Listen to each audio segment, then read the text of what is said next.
What would you do if imagined having to choose between two kinds of death? 1. Slow, brutal, your body torn apart while you're still conscious. Or 2. A single jump that ends everything in an instant. For one man in 1605 England, that wasn't a fantasy. It was his final decision. The truth most people don't know is this. Executions back then weren't just punishments. They were public theater. A performance by the state to show who's in control. But this man, he flipped the script. With one leap, he reclaimed the only power he had left, the right to choose how he died. I'm a historian who studies banned execution methods across Europe. And what happened to Guy Fawkes is one of the most disturbing, yet empowering stories I've ever uncovered. In the next 3 minutes you'll learn how a love built on ideals turned into betrayal, why religious war twisted into legal spectacle, and the moment one man's death sparked a legacy that echoes even today. Guy Fawkes, 35, former soldier, loyal to faith over king, jumped to his death before the executioner could gut him alive. His story isn't in most textbooks, but it changed how an entire nation viewed death and dignity. Skip this video, and you'll miss the chilling reason why one man's fall became a timeless symbol of rebellion. This story was once silenced, but now you're about to hear it all. You hear the wood first, the creak of each step, slow and deliberate, as if the scaffold itself were holding its breath. It's January 31st, 1606.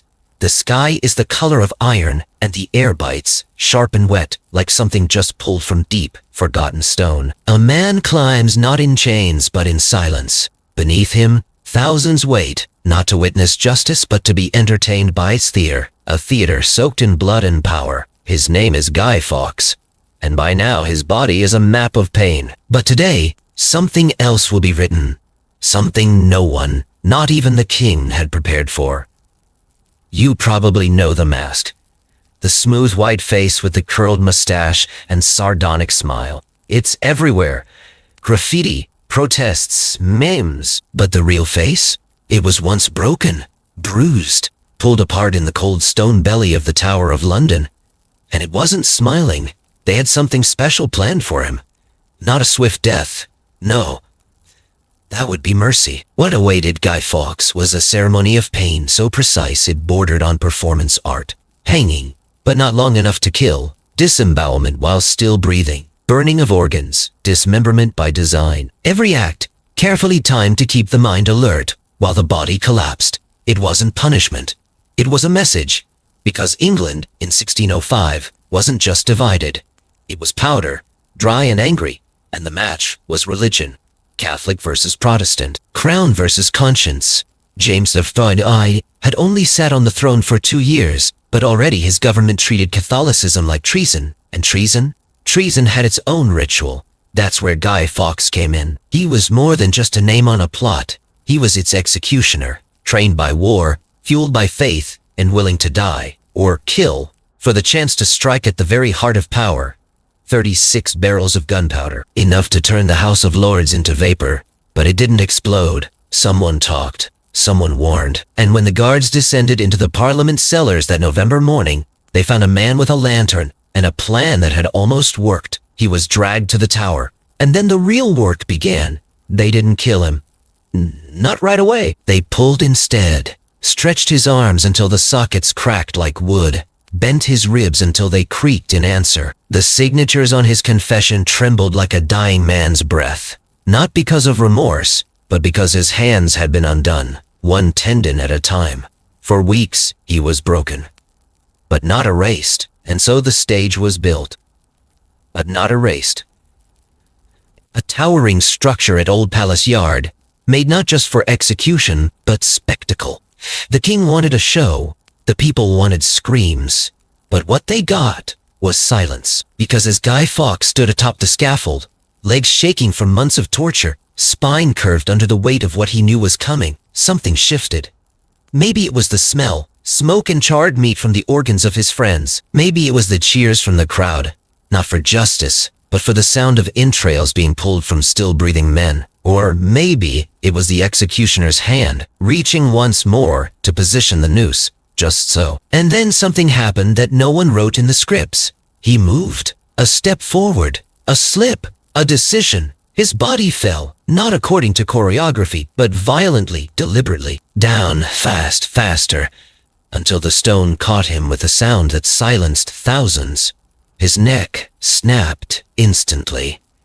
And just like that, the show ended before it began. The man who failed to blow up Parliament had succeeded in stealing the climax from a kingdom. He chose his own ending, and in doing so, made his suffering his. They still burned his organs, still quartered his corpse. It still nailed his head where traitors hang. But it no longer mattered. The pain had missed its mark. He jumped. Now tell me, what kind of man leaps into death, rather than let his enemies write the final line? What kind of silence makes even executioners forget their lines? And what, exactly, does a kingdom lose? Resistance. And the impossible choice between survival and dignity. The wind that morning was cruel, the kind that slices through wool, through flesh, like it's looking for something to punish. The streets of London were still slick from the night's frost, and the stones groaned under the weight of wheels dragging splintered wood. Somewhere in the distance, bells were ringing, not in celebration, but like a warning only the doomed could hear. A crowd had gathered before dawn. They came early to claim the best spots. Merchants hawked mulled wine and meat pies. Families brought children bundled in cloaks, and drunkards already sang ballads of death. Because this wasn't a quiet execution, it was theater, ritual, a slow, public, legally sanctioned destruction of a human body, and today's leading man was broken before he even stepped on stage. Guy Fawkes was not the first traitor condemned to die beneath the gray skies of Old Palace Yard, but he was the one they all came to see, not just for what he did, or failed to do, but for what he represented. The powder, the plot, the almost. He had stood in the belly of Parliament with 36 barrels of gunpowder beneath the floorboards in a match within reach. For a moment, history had hung on a spark, but now it would hang him. His enemies said he deserved it all. The ropes, the blades, the fire. They called him a fanatic, a terrorist, a Catholic soldier who would turn London into ash if given the chance. And yet, standing at the edge of the scaffold, you'd see no rage left in him, just hollow endurance. The look of a man who'd seen his own death again and again in dreams, and now stepped willingly into the final scene. He didn't flinch. Not when the rope brushed his shoulder. Not when the executioner whispered the line he always whispered, "Make it quick or make it count." But what if we paused here, just for a heartbeat, before the fall? What if we walked backward through the silence, into the stone corridors of the tower, where blood dried like rust and footsteps echoed like secrets? Because to understand the weight of this moment, the leap, the defiance, you have to understand what was planned for him. Not just death, but an unraveling. The state didn't want to end Guy Fawkes. It wanted to unmake him. They had written it all down. Drag him on a wooden frame through muddy streets, parade his broken body like a prize. Then hang him just enough to choke, but not enough to die. Cut him down while he still breathed. Strip him, open him, pull out his entrails and burn them while he watched. And finally, dismember him, limb by limb, until nothing remained whole. That was justice. That was England 1606. And that was the future he refused. Not long ago, Guy Fawkes had been something else. A soldier, a man of war, bloodied, not by betrayal but by battlefield honor.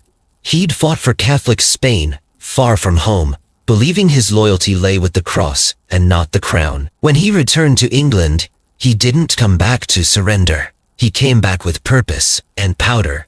He joined Robert Catesby, the charismatic mastermind behind the Gunpowder Plot. Together, they formed a brotherhood bound by faith and fury. Their plan was monstrous and meticulous. On November 5th, they would blow Parliament sky high. Then, from the ashes, they'd raise a Catholic monarch and reclaim their place in the world. But a letter ruined everything. A whisper in the wrong ear. Guards with torches descending into the dark. And there, in the cold belly of Westminster, stood Guy Fawkes, alone, defiant, and surrounded by barrels meant for kings. His arrest was just the beginning. Inside the tower, they stripped him of name and mercy. They didn't need him alive. They needed his confession. And so came the stretching, the shackles, the instruments with names like Poems of Pain, the rack, the scavenger's daughter, thumbscrews. His bones cracked in order, shoulders dislocated like clockwork. Days blurred into tormented dark. His signature, strong at first, grew jagged, weak, trembling, a map of agony in ink. But still, he withheld more than they expected, and that defiance became dangerous. It made him more than a traitor. It made him a symbol. So they built a scaffold worthy of theater, tall, wide, elevated for all eyes. Every nail driven into the wood echoed with anticipation. This wasn't punishment, it was prophecy. But even now, in this final act, he remained unreadable. The crowd jeered, hoping to provoke a scream. It was with force, with intent. He leapt. It happened too fast for the noose to catch, too fast for the blade, too fast for the flames. His body hit the stone with a sound that sucked the air from every lung nearby. A crack, final and perfect. His neck snapped. The pain planned for hours unraveled in seconds. And just like that, the audience was robbed of its climax, the kingdom of its vengeance. The silence afterward was the kind that follows a spell being broken. Shock. Confusion. The law demanded his corpse still be quartered, burned, displayed. And it was. They went through the motions, like actors finishing a play whose lead had exited too soon. But the truth lingered in the air like smoke. He had won. Not the war, not the throne, not even the hearts of men, but he had stolen back his ending. In a world where even death was owned by the crown, Guy Fawkes chose how he'd leave the stage. And that choice echoed louder than any explosion he never got to light. But the story doesn't end here. Not really. Because when a man becomes an idea, he doesn't need breath to speak. And Guy Fawkes, his body shattered at the foot of a scaffold, was just starting to be heard. In the moments after Guy Fawkes jumped and the crowd gasped, after the ropes were left swinging and the executioner stood stunned, something else was already taking shape, not on the scaffold, but in the minds of those watching. Because no man stands alone in history. There are always others in orbit, their lives drawn together by belief, fear, loyalty, ambition, or accident. And the cast of this deadly drama was larger than one broken man on a winter's morning. Guy Fawkes had never planned the Gunpowder Plot.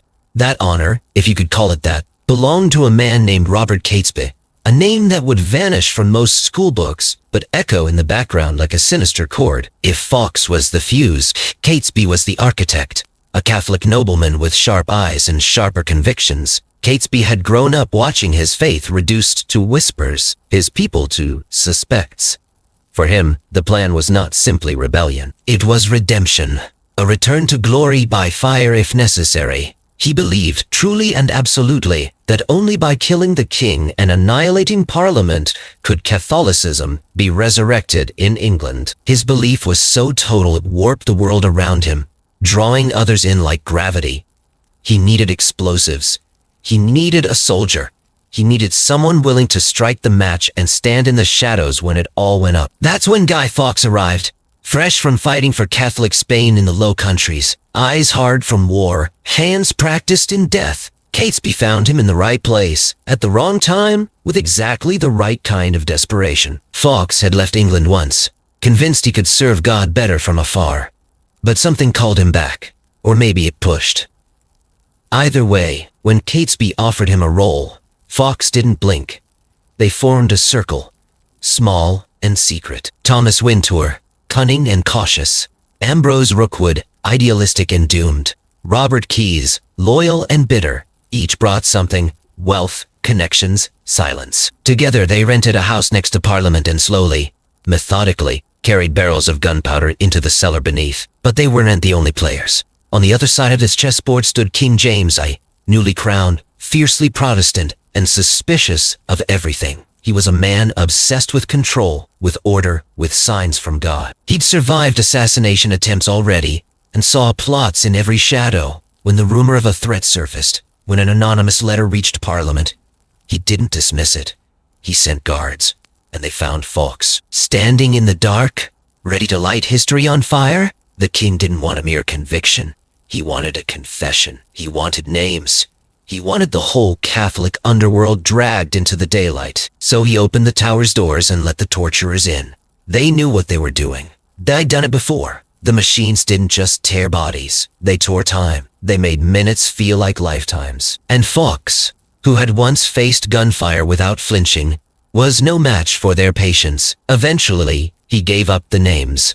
Not all, but enough. And so the net closed. The others ran, hid, prayed, fought. Catesby died in a shootout. Wintour was captured. Rookwood, Keyes, all rounded up, broken, paraded like beasts. And each of them would walk the same final road Fawkes did. Dragged through streets, hung, gutted, burned, quartered. The crown did not forgive. It only performed. But in the space between plot and punishment, something strange happened. Guy Fawkes, who had failed, began to haunt the city. His name passed from mouth to mouth, twisted, mythologized. The man who almost killed a king became the man who almost changed everything. Some whispered his courage. Others spat on his memory. But no one ignored him. Not anymore. And still one question lingered, like smoke caught in rafters. If the plan had succeeded, if Parliament had exploded into flame and ash that morning in November, what then? Would a New England have risen from the rubble? Or just another version of the same nightmare, wearing different robes? But those questions belonged to the dead. The living had only stories. Stories like the one whispered by an Italian diplomat in a letter to Venice, that the crowd that day had changed, that for a moment, after Fawkes leapt, they were quiet, not out of reverence but confusion, as if the script had been rewritten and no one had told the actors. The man they came to watch suffer had refused to play his part. And perhaps that was the moment the story began to slip from royal hands into the mouths of the people. A story no longer about treason, but about resistance. Even now, the mask remains, not his face, a fiction of his face. A mask worn by rebels, by hackers, by protesters in countries he never knew existed. It grins smug and fearless, daring those in power to notice. But long before the mask, there were men, flesh, blood, breath, and choices, and they chose to burn. The air in London at the turn of the century was thick with more than smoke. It carried whispers about God, about kings, about who was watching whom. Every prayer could be misheard as treason, every silence mistaken for doubt. It was a time when the wrong allegiance didn't just earn you suspicion. It could cost you your tongue, your house, your head. The dust of Queen Elizabeth's funeral had barely settled, but the new monarch, James I, had no interest in easing the pressure. If anything, the screws turned tighter. A Protestant king ruling over a kingdom with too many Catholics, too many memories of old popes and burnt martyrs. His court promised tolerance. What it gave was a kind of slow suffocation. Catholic Mass was outlawed. Priests were hunted like wolves. Families who refused to attend Anglican services were fined into poverty. The state didn't need dungeons to keep people in line.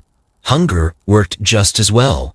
But some men weren't starving for bread. They were starving for fire. It began, as these things often do, with disappointment. The kind that curdles into anger over time. Robert Catesby, a man of charm and unshakable conviction, had hoped King James would be different. He had hoped foolishly that a Scottish king married to a Catholic queen might soften. But when James renewed the anti-Catholic laws, Catesby made a different kind of prayer.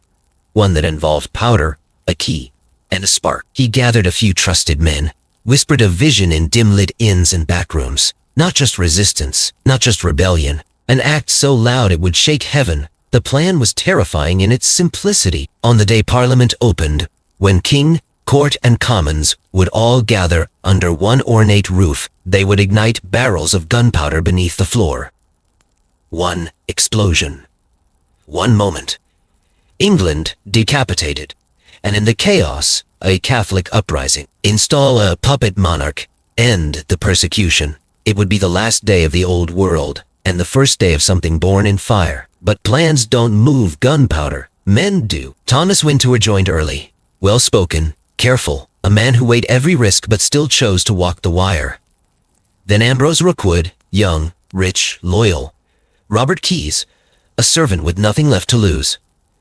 The circle grew in the dark. No one knew how far it stretched. And then there was Fawkes, found not in a chapel but on the battlefield, a soldier in exile trained in siege and sabotage. He had spent years fighting Protestants in the name of Catholic Spain. When Catesby met him, it was like a blade meeting a sheath. He had the face of a man who had already made peace with death.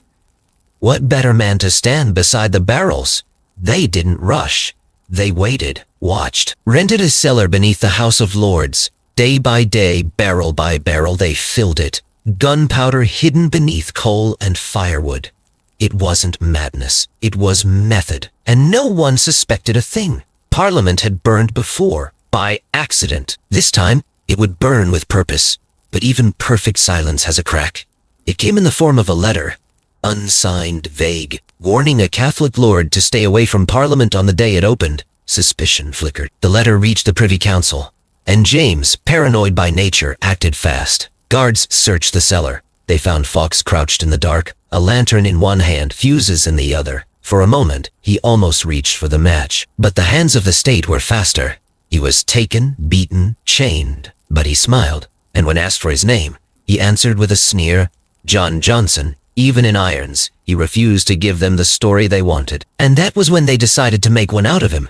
They didn't see a failed bomber. They saw an opportunity, a lesson. The court didn't just want justice. It wanted spectacle. It wanted a symbol, one the people could fear, and the king could point to like a trophy on a spike. So they dragged him to the tower, unfolded the instruments, and began to pull the story out of him, inch by broken inch. But the truth wasn't simple. Not to Fawkes, not to Catesby, not to any of them. They were meant madmen. They were believers. They prayed while they plotted. They kissed crosses while packing powder. To them, death was nothing compared to silence. They would not be buried in shadows. They would blow the world open just to be heard.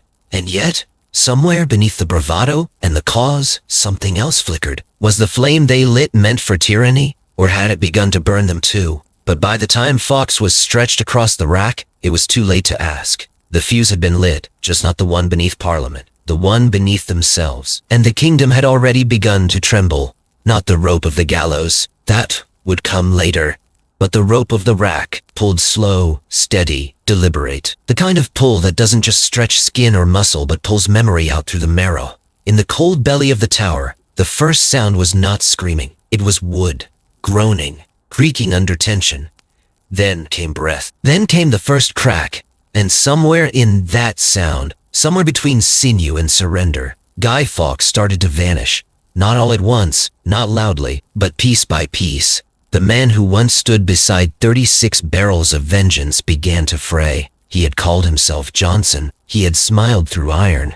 But even fire learns its limits. After hours on the rack, after hours more in the dark, surrounded by rats and rot, and the distant hum of wet footsteps echoing down stone corridors, his resolve shifted.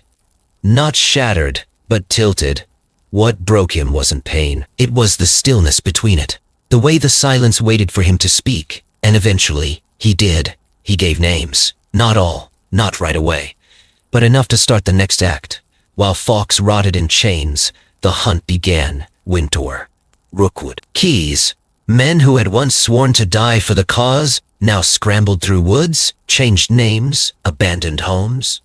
The government moved fast. Within days, the plot unraveled like cloth in a firestorm. Letters seized, horses taken, bloodhounds and bribes. The net widened, and in Warwickshire the last stand began. Catesby refused to flee, even as friends begged, even as roads closed and dawns came too soon. He held fast, like a man trying to pray his own heartbeat back into order.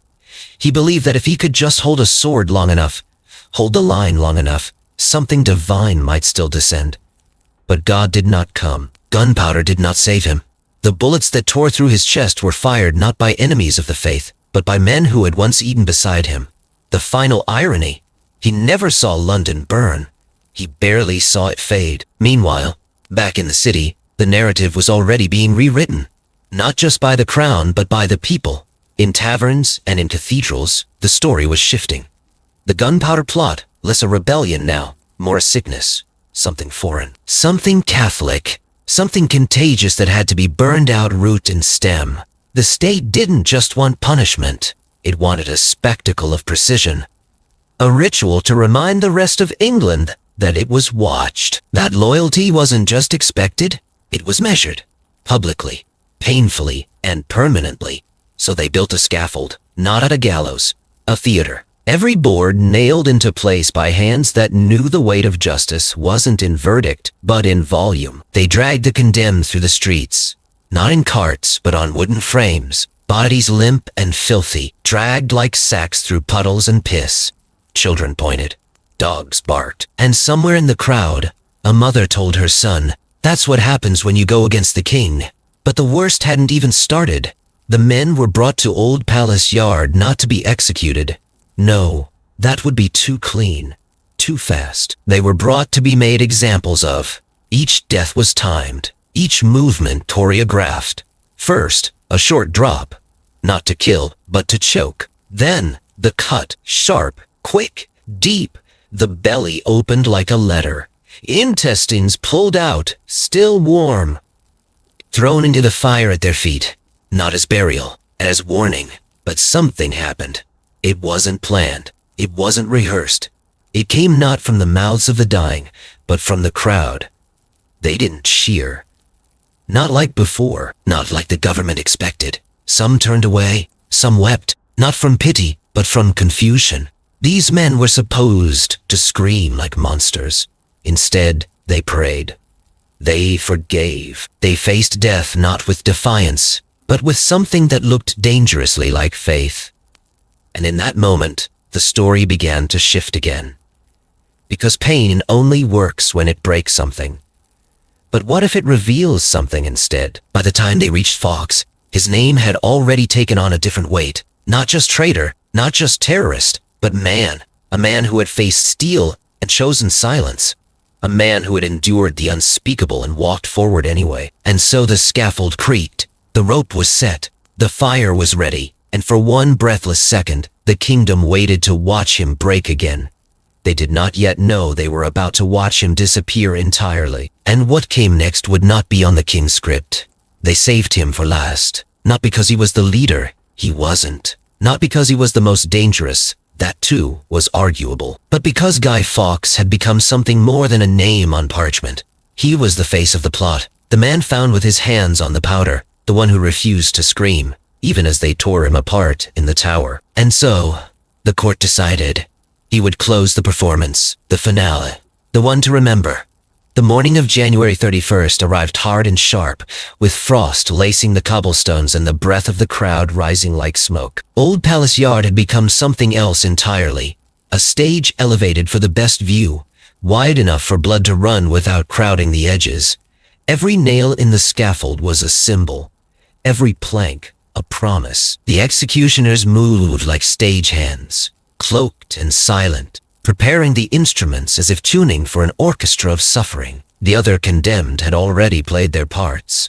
Thomas Wintour went first, his body barely upright, fingers curled from the months of confinement. He muttered something, perhaps a prayer, perhaps a name. Before the rope caught his throat, he swung briefly, then down, then open. The cut was clean, the entrails steaming in the morning air before the blade took his limbs. No one cheered, some whispered. Next was Ambrose Rookwood, younger, pale, blinking into the cold. He was quieter. He didn't resist. His knees buckled before the drop. A dull thud. Then the same ritual. Rope, blade, fire. The smell began to rise over the square. Charred flesh and wet blood mingling in a way no one forgets. Shouting something about truth, about God. But his words were drowned by the crowd, by the sound of bone cracking, of blades biting into soaked cloth and muscle. His scream came late, but it came, and then Fawkes, dragged from the cart like an afterthought, but watched like a climax. His body was already broken. Months of chains and stretchings had left him barely able to walk. His hair clung to his scalp like old moss, his eyes hollow, sunken. But even then, even at the edge of annihilation, he moved with something close to will, 1 foot at a time, as if rehearsing the last act. The noose waited for him, hanging still, centered, ready. The executioner adjusted the knot, reached for his arm, positioned him. Fawkes nodded, but then something shifted. A breath too long, and then he jumped. Not the way they planned, not when the rope was ready, but before, too early, too fast. His body dropped like a stone, limp and sudden, before the crowd could gasp. When he hit the platform's edge, the sound was sharp and final. A crack that echoed across the yard like gunfire. The fall broke his neck instantly. He didn't scream. He didn't scream. He didn't scream. And in that moment, a silence dropped like a curtain. No ropes, no knives, no fire. The ritual undone. The pain, denied. The body, yes. It was still quartered, burned, scattered. But the man? The moment. That was already lost. The king would never get his full vengeance. The court, its closure. The people, their show. Instead, what they got was an empty ending. A man who had been tortured beyond recognition had chosen his death, not had it written for him. He had stolen the climax. And just like that, the play unraveled. But what happened next wasn't the ending either. Because sometimes, when you cut a man to pieces, all you do is spread him wider. And in the weeks that followed, Guy Fawkes began to drift, not in body but in myth. His name, once cursed, began to echo through alleys and sermons, through ballads and banners, not as a traitor, not even as a martyr, but as something stranger, a question, a dare. And all of it began with a man who looked at the rope, looked at the blade, looked at the fire, and jumped before they could touch him, before they could claim him, before they could end him on their terms. And for the first time in that entire bloody pageant, the crown had no answer, only a story, a body, and a silence they couldn't quite explain. And just like that, he was gone. Guy Fawkes lay twisted on the stones, neck snapped at a clean, impossible angle. His limbs splayed awkwardly like a broken puppet yanked too hard. No scream, no struggle, just silence. Not the kind that comes from absence, but the kind that follows disruption. His tools,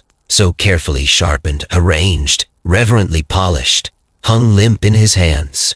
The crowd murmured, rippled, like a field of grass caught by an invisible wind.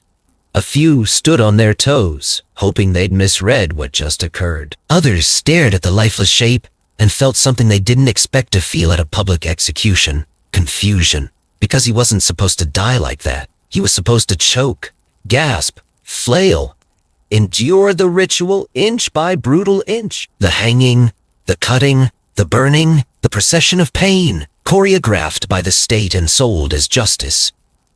But Fawkes had taken that from them. With one sudden desperate fall, he had rewritten the ending of a script centuries in the making. The audience had come for fire. What they got instead was a man slipping through their fingers before the match was ever struck. And now, the crown had a problem. And the sentence was law. Treason demanded more than death. It demanded spectacle. So the executioner did what he was ordered to do.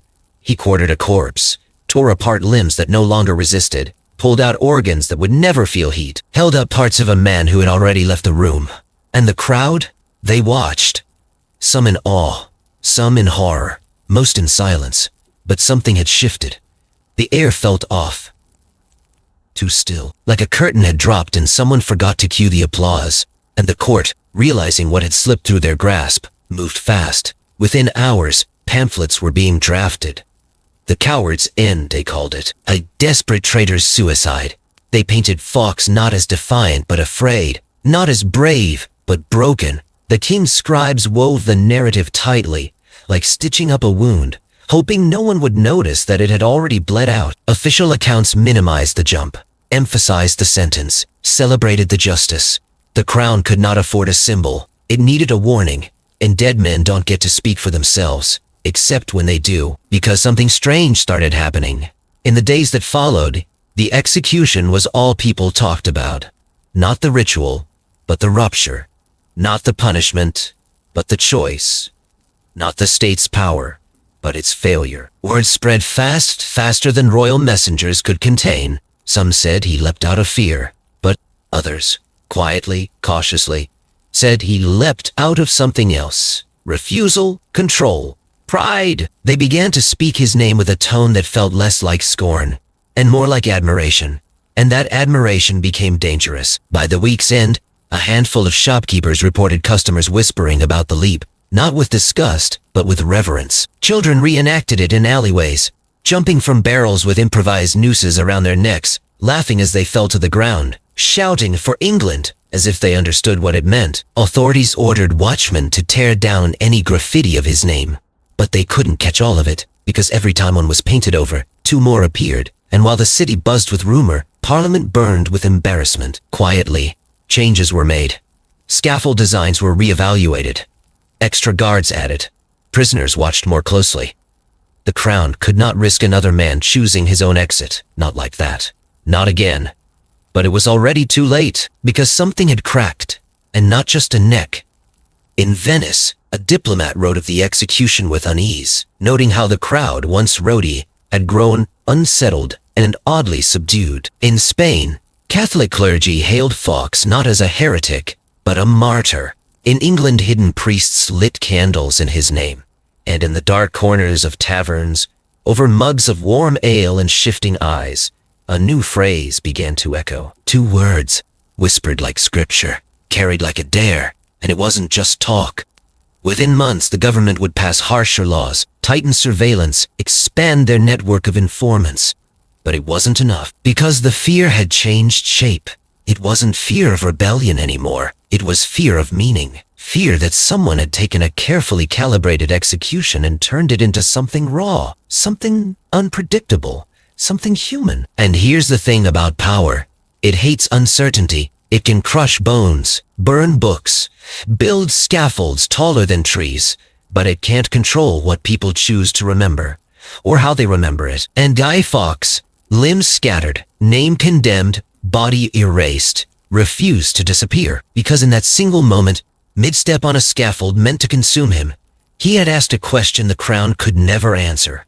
What if the worst thing they can do to you doesn't work? And the silence that followed, that sharp, ringing, echoing silence, has never fully gone away. Some stories don't end when the body hits the ground. They end later, in quieter places, in the smoldering afterthoughts of a crowd walking home, in the nervous edits of official records, in the stubborn whisper that slips through locked doors, uninvited but persistent. And sometimes, they don't end at all. For centuries, every 5th of November, England has lit bonfires, not for celebration, not really, not anymore. The ritual that began as state-mandated relief, a sanctioned thank you to divine providence for protecting Parliament, has twisted over time. The flames still rise, the effigies still burn, but the meaning, it slips somewhere between smoke and silence, because you can only burn a man's name for so long before the fire starts to look like a shrine. Children still stuff clothes with straw, paint faces on sacks, set fire to makeshift guys, but ask them who Guy Fawkes really was, and they'll shrug or say, the man who tried to blow something up. They don't mention the rack, the confession inked with broken fingers, the leap that denied the crown its final cruelty. They don't mention the stillness that followed, the moment the system lost its grip. And yet, somehow the memory remains. It lingers in alley murals and protest masks, in films where tyrants fall and revolutionaries grin beneath mustaches that curl like smoke. It shows up at the edge of riot shields, on posters and hands that tremble with both fear and resolve. Not because Fawkes won. He didn't. The plot failed. The country didn't change. The king lived. The church held. But because, for 1 second on a scaffold, he made the pain his own. And in doing so, exposed how fragile even the most brutal machine of power can be when a man refuses to be broken according to schedule. We like to think pain is power, that whoever controls the punishment controls the narrative. But pain is a strange currency. It buys obedience, yes, but it can also buy memory, reverence, rage. And when it's doled out too publicly, too theatrically, it risks becoming something else entirely. A story. Guy Fawkes became that story. Guy Fawkes became that story. And stories don't answer to kings. You can still visit the Tower of London. You can stand near the rack. You can trace your fingers across the cool metal where joints were once separated like puzzle pieces. But the real weight is in the air. Not in what was done, but in what it meant. A man died there, slowly, methodically, but his end did not stay in that place. It leaked. It spread. And eventually, it took root. Centuries later, philosophers would write essays about justice and cruelty. Lawmakers would debate the ethics of public punishment. Activists would quote Fawkes as a symbol of resistance. And somewhere beneath all the noise, someone would remember the silence on that January morning, the sound of control slipping through the fingers of a government too convinced of its own permanence. History isn't always written by the victors. Sometimes it's written by the ones who weren't supposed to speak again. So what does that leave us with? A failed bombing, a broken soldier, a leap, a fire. and a country that keeps burning his name even when it's forgotten the reason. But maybe that's the point, because some names aren't remembered for what they did, but for what they refused to become. And Guy Fawkes, he refused to be a finale. He became a beginning. So the next time you see a spark catch in the dark, or hear a voice rise above the noise, or watch someone step forward when stepping back would be easier, remember, not all revolutions start with a war. Sometimes they start with a man who says, "You will not decide how I end." And sometimes that's enough to keep the fire going. In the end, what remains is not the clash of swords or the sound of a crowd held breathless. It's not even the echo of justice or vengeance shouted from a scaffold. What lingers, long after the flames go out and the names fade from stone, is the quiet, aching truth that the human spirit, in all its fragility, holds a resilience deeper than fear, more enduring than pain, and far more powerful than punishment. History often magnifies power, the kings, the laws, the sentences written in blood, but underneath, it is always made by people. And sometimes, in the middle of all the noise and terror, one of them dares to choose differently. Not out of pride, not out of rage, but out of the stubborn belief that dignity still matters, even when it costs everything. That's the thing about stories like this. They don't ask us to cheer. They ask us to listen, to pause, to reflect, and maybe, if we're honest, to ask ourselves, what would we have done? Would we have stayed silent, followed the script, or stepped off the edge and written our own ending? This isn't just about governments or faith or politics. It's about the quiet war inside every human soul. The tension between fear and freedom, between cruelty and conscience. It's a reminder that even in the darkest times, where pain is made public and suffering is dressed as justice, the smallest act of choice can still carry weight. That even when the world is burning, you can still choose what burns with it. We are all part of a larger story. We carry it forward with our decisions, our silences, our compassion, and perhaps that is what history forgets to tell us most. Not how things ended, but why they mattered. Not who ruled, but who remained human. So if this story moved you in any way, if it made you think, if it made you feel, share your thoughts below. Tell me where and when you're listening. What did this make you remember? What did it make you question? And if you'd like more journeys through the strange, the haunting, and the deeply human corners of history, subscribe, follow, and stay close. We've only just begun to uncover the stories that refuse to stay silent. Thank you for listening, for staying, for remembering.